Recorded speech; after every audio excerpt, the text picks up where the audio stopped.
ఒంటిమిట్ట సీతారామచంద్ర స్వామివారి కళ్యాణం అద్భుతంగా జరిగేలా ఏర్పాట్లు చేస్తున్నామని అన్నారు TTD chairman. German shed design ద్వారా కళ్యాణ వేదిక తయారు చేస్తామని చెప్పారు చైర్మన్ బిఆర్ నాయుడు. మొత్తం 1,00,000 మంది భక్తులు రావచ్చన్న అంచనా వేస్తున్నామని అన్నారు టీటీడీ అధికారులు.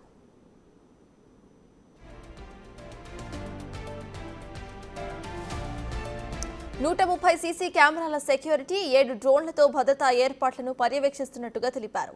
రాజంపేట, కడప నుంచి ప్రత్యేక బస్సు సౌకర్యాన్ని భక్తులకు కల్పిస్తున్నామని అన్నారు.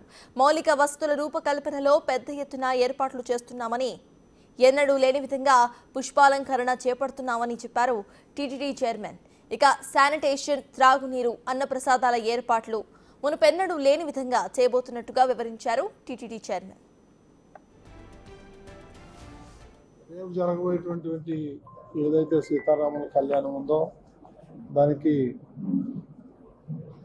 సమన్వయంతో వైభవంగా జరగాలని చెప్పేసి అందరినీ అధికారులను కోరటం జరిగింది.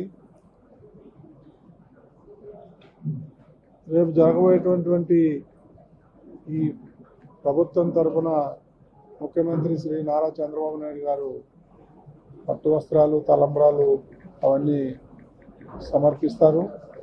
అదేవిధంగా కళ్యాణ వేదిక ప్రాంగణం వద్ద ఉన్నటువంటి 147 గ్యాలరీల్లో 60,000 మంది సౌకర్యంగా కూర్చునే ఏర్పాట్లు చేయడం జరిగింది.